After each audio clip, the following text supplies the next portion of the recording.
everybody thinks it's so glamorous, but nobody's dying if we don't get an amendment out immediately. I mean, we might miss a house that was available because we weren't busy enough or where we were too busy to help somebody, but there's going to be another house. I mean, other people's emergencies, because if you think about it, you have 20 deals going right now, is that what you said earlier? Yep.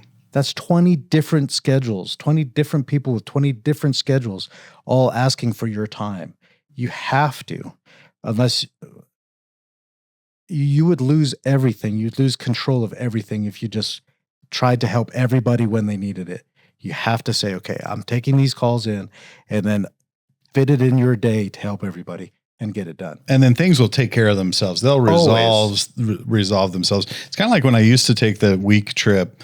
I'd go hiking for a week with some of my best friends, and we would literally like be in areas with no service. And I'd be like, Shannon, like that week, it may be, I don't know if I'm coming back to a house on fire or if everything's going to be calm. Right.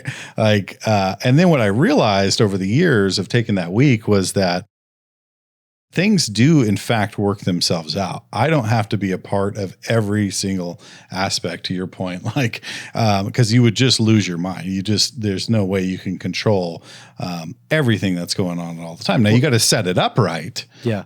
Well, one of the things is we think that the universe revolves around us. Like if we were to be removed, everything falls apart.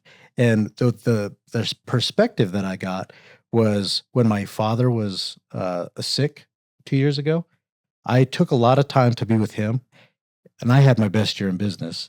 Everything, and I was president of the board. Mm-hmm.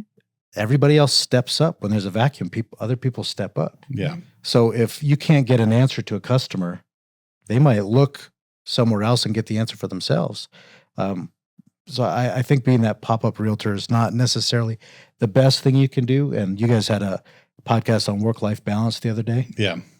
I'd say I go by that old saying, I don't live to work, I work to live. And if it gets flipped, then I've got to reevaluate everything. Yeah, you get off kilter pretty quick, right? For sure. So, well, that's interesting. So when you get to the end of the day, you just punch out too, you're done, right? I mean, 5 or 6 o'clock. So it used to be the phones would ring at 8 o'clock, 9 o'clock at night, and people going, what do you think about this? And I go, I think I'm going to bed. Yeah. I don't know what you're doing, because I used to take those calls. I don't take those calls anymore because there's nothing I can do. It's taking away from my family. I mean, the banks aren't open. Title company's not open. The inspectors aren't answering their phones. You wouldn't call your doctor, your lawyer, your dentist, any of those things that late. Why us? Mm-hmm. So I said, after 6 o'clock, I usually bend that to 7 o'clock, but after 6 o'clock, unless I'm working directly with you, I don't take a call. Yeah, it's hard. You have to establish some boundaries, because I do find myself responding to things late at night, early in the morning.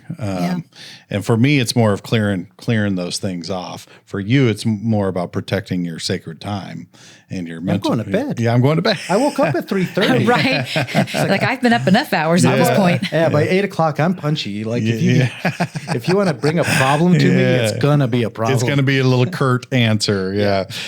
Well, my day looks similar to you. It starts off not quite as early, obviously. But I usually get up around 6 o'clock. I'll get downstairs. We have a little gym downstairs that I work out in. I'll get some type of walking in or do some form of exercise. Just take some quiet time with myself.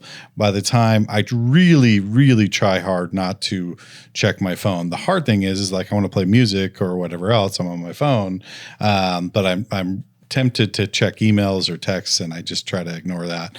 And so I can get the first hour and a half, 2 hours going of my day without being responsive to other people.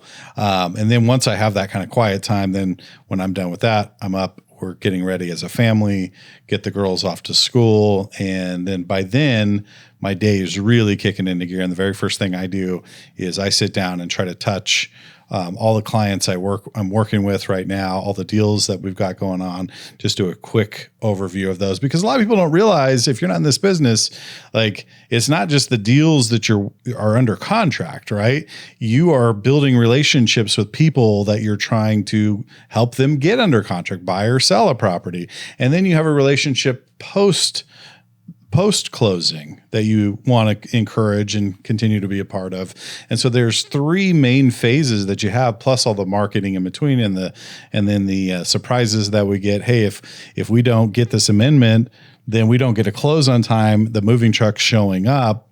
Those are time sensitive things that have to happen right then and there. Don't forget about all the ancillary calls you have to make, the vendors that we have, the relationships you have to deal with, all of them, setting things up, scheduling like you're talking about. It's not just the money making calls that you have to make. It's all the other things that you have to do that someday will help you make money. Yep. It's all the ancillary. What do you say? Ancillary? That's what I said. Yeah. So all those all the extra things. Yeah, you guys are way too smart for me. They go. I like big words. I just don't know what they mean. But you start filling in all the gaps of stuff that help build your business for down the road. I mean, those are the systems and processes that it's taken us 20 plus years to develop. And Paul, you're coming up on almost 10. I mean, you're 8 plus years. Think about everything we've developed in 8 years as far as just systems and processes. So those are all the extras. Well, and then too, with with leadership, like you served for a long time too. That takes a lot of time, a lot of thought, a lot of phone calls, a lot of travel, all those types of things. So you got to fit all that in with your regular business, family, everything that we're talking about. So if you want to help the industry or give back or do anything charitable or anything like that, you have to find time for that as well. Yeah. It's a balancing act. I mean, and it really is a dance throughout your day. You are dancing between living, because you don't want to live to work, right? You're working so you can live, and you just are that constant ebb and flow. So and you have to ask yourself, everything that's pulling you away from what you're doing right then, does it help your overall goal? Yeah. So if any of those things at any point aren't helping the goal, you have to think about taking them out. Yeah. Remove them if they're not in line. You got to get real clear on your vision there. Yep. But we've just got a few minutes left. Let's talk specifically about weekends. You don't work on weekends, Shannon? No. Saturday and Sundays are your days. My days off. Yeah. No, it does slow down a little bit, because you really don't have access to, the title company and lenders and usually, inspectors and a lot of that stuff on the weekends. But that's a lot of times where your customers, they're off and now they do have time. And that's when they want to go look at a house, or they want to call and say, okay, now I've got time. I'm going to review these documents. Let's talk about it, So there's just a different kind of set of work. I will say weekends for me do slow down. It does slow down because there's less that can move forward on those days. But they're still busy days. Yeah. They're still busy. They're never days off, really, but they're definitely a little bit better. So is it fair to say you can look back and go, I haven't had a day off in like 3 months, like literally a full day off? Oh yeah. There's not too many days that I can get up and have a full day that real estate wasn't involved. I'm not complaining about that. I'm just saying, there's not too many days that I can say, I didn't talk with a client. I didn't left send my something phone off. in my purse and I went out and I didn't look at it all day. And, it's not like when you work at a hotel or something and you're on your time off. Yeah. It's not the same. I was in London last year, it was in July. And with the time difference, I was on with customers at midnight. Yeah. Walking the hallways of our hotel. Talking, dealing with this kind of stuff. So there's no time off. Yeah. But if you don't have the boundaries, you could get bogged down 24 hours a day in this. Burnout is real. Mental burnout, emotional burnout. I just remember telling my wife, we went to a vacation in Hawaii, and she's like, why are you on your computer? I'm like, look, I just have to clear these emails. I just have to respond to these people, because I can't go out and enjoy my day, on this vacation without getting this done. Another thing, I think when we complain, I don't think we're really complaining about it. Just but when we're kind of realizing how overwhelming some of that can be, also realize that the fact of the job that we work gives you the time and ability to take 10 days in Hawaii, Yeah. I mean, somebody that worked an office job would never traditionally be able to do something like Or you'd that. work an entire year Right. You to get those days. a week vacation, Yeah. a week vacation, Yeah. maybe.